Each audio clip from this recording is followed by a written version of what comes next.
Hi, I'm Rich Brown for CNET. Today we're going to take a look at Apple's new Editor's Choice winning iMac. So this is the 27-inch version of Apple's new iMac, and this model in particular is the 1999 version with a few upgraded specs. It comes to $2,600 with all the upgrades, but we find it's definitely worth it considering how fast it is and how good the screen looks. Now, one of the first things Apple mentioned about the new iMac is its new thin design. So from that angle, you can see this bezel here. It's about 5 millimeters thick, and it really looks like this is a revolutionary new display. Now we keep going here, and you'll see it's actually not quite as thin as Apple made it out to be.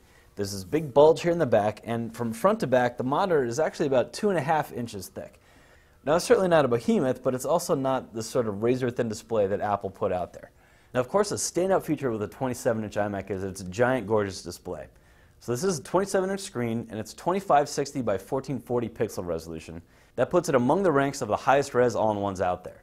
Now, on top of that high-quality screen, Apple's also really tried to minimize the reflections you get from the glossy bezel. Apple's had some pretty good success here. It's not entirely reflection-free, but it's also better than some of the other high-end 27-inches we've seen. Now, behind all those good looks is the fastest all-in-one that we've tested. So it has a 3.4 gig Intel Ivy Bridge Core i7 CPU, a 2 gigabyte NVIDIA GeForce GTX 680 XM mobile graphics chip, 8 gigs of RAM, and what Apple calls its Fusion hard drive. In this case, that's a 1 terabyte standard mechanical hard drive, as well as a 128 gig solid-state drive merged into a single drive volume. So those are all very high-end components that make this the fastest all-in-one that we've ever tested. And there's 4 USB ports here, and that's actually USB 3, which is a nice upgrade from the previous USB 2 iMac. Here you've got a couple Thunderbolt ports, we've seen those before, and finally there's an Ethernet jack. So to get at the memory, you have to remove the power cable, and you can see in the socket here there's a little button. Now the idea is you push that button and this panel comes down, and that's where the memory sits. The problem is that button is really hard to push. Your finger, or mine at least, is too big to get in there to push it as far as it needs to go. So I've been using a pen, kind of drive the button up in there, and eventually the panel pops off just enough you can get your finger in and pull it off.